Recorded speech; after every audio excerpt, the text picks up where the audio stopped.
দেখলেন তো, একই বলে ভাগ্যি। যাকে এখানে দেখতে পাবো বলে আশাই করিনি, তিনি নিজে দাঁড়িয়ে থেকে আমার খাওয়া দাওয়ার তদারক করলেন। আর যাদের সঙ্গে অনেক গল্প করবো বলে আশা করে এসেছিলেন, এসে দেখেন তারাই নেই।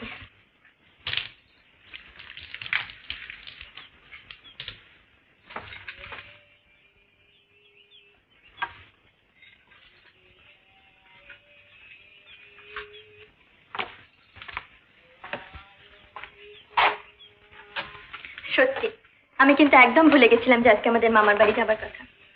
এদিকে আপনাকে নেমন্তন্ন করে ফেলেছি, তাই বাধ্য আমাকেই থাকতে হবে। ভুল করে নেমন্তন্ন করা শাস্তি? বারে শাস্তি কেন হবে? যাবার আগে বাবা মা কত করে বলে গেলেন, আপনি যেন কিছু মনে না করেন। আরে কি মুশকিল, আমি মনে করতে যাবো কেন? আমি তো দিব্যি এসে চর্বচর্ষ লজ্জা পেয়েও গিললাম। তাছাড়া আরেকবার আসার একটা ছুতোও তো পাওয়া গেল। আরেকবার আসতে হলে বুঝি ছুতোর দরকার হয়? তা দরকার হয় বই কি। কাল আপনি আমাকে যেরকম ঘাবড়ে দিয়েছিলেন না। তা কি করবো বলুন? একজন ভদ্রলোক যার সঙ্গে মাত্র কিছুক্ষণ আগে আলাপ হয়েছে, তিনি যদি রাত 12টার সময় জানলার পাশে এসে দাঁড়ান তাহলে তাকে পুলিশে দেওয়া উচিত। আপনি বলুন, সন্দেহ হয় কি না? আচ্ছা, কিন্তু একটা কথা আমি কিছুতেই তো বুঝতে পারছি না, আপনি রাগ করে আমার নেমন্তন্ন কেন করলেন? যখন বুঝলাম একটা সামান্য ভুলের জন্য আপনি মনে মনে কষ্ট পাচ্ছেন। এইমাত্র? শুধু তাই নয়, দেখলাম আপনি নিতান্তই সরল মনের মানুষ। তার মানে? তার মানে আপনার কাছ থেকে কোনো ভুল কথা শোনার আমার ভয় নেই। কিসের ভুল কথা অলকা চৌধুরী?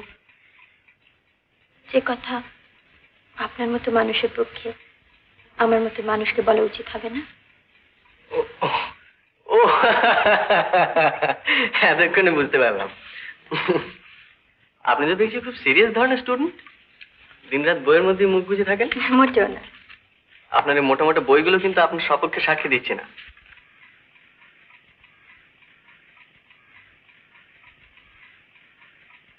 শৈলেশ্বর ঘোষ?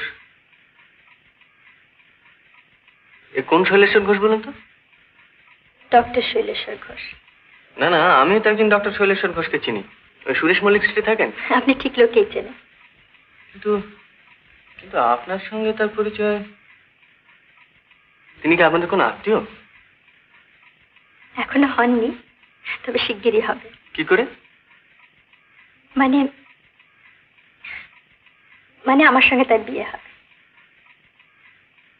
বিয়ে হবে? কি করে? যে করে সব বিয়ে হয়। না মানে, আমি শৈলেশ্বরের বন্ধু, অথচ আমি জানি না। সময় হলেই জানতে পারবে। আপনার বাবা মা একথা জানেন? হ্যাঁ, বাবার সম্মতিতে এই বিয়ে হচ্ছে।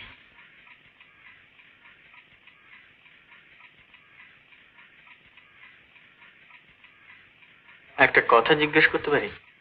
বলুন। শৈলেশ্বরের সঙ্গে আপনার কতদিনের পরিচয়? কিভাবে পরিচয়? শৈলেশ্বর বাবু আমার বাবার ছাত্র ছিলেন। সেই সুবাদে আমাদের বাড়িতে তিনি প্রায় যাওয়া আসা করতেন, থিসিসের পয়েন্ট নিয়ে আলোচনা করতেন। আমার বাবা সামান্য স্কুলের মাস্টার হলে কি হবে, জ্ঞানে পাণ্ডিত্যে তিনি অনেকের চেয়ে বড়। তারপর? বাবা শৈলেশ্বর বাবু থিসিসের পয়েন্ট নিয়ে নানান রকম আলোচনা করতেন, আর আমি বসে বসে শুনতাম। মনে হতো এমন একটা মহৎ কাজে যদি কিছু সাহায্য করতে পারি তাহলে নিজেকে ধন্য বলে মনে করি। আপনার সেই মনোভাব জানতে পেরে শৈলেশ্বর নিশ্চয়ই আনন্দে লাফিয়ে উঠল। ঠিক তাই। কি সাহায্য করেছেন? ন্যাশনাল লাইব্রেরি থেকে কত ভালো ভালো রেফারেন্সের বই এনে দিয়েছি। আর? রাত জেগে জেগে থিসিসের নোট কপি করে দিয়েছি। আর? এমনকি ফাইনাল ম্যানুস্ক্রিপ্টও নিজের হাতে টাইপ করে দিয়েছি। তারপর?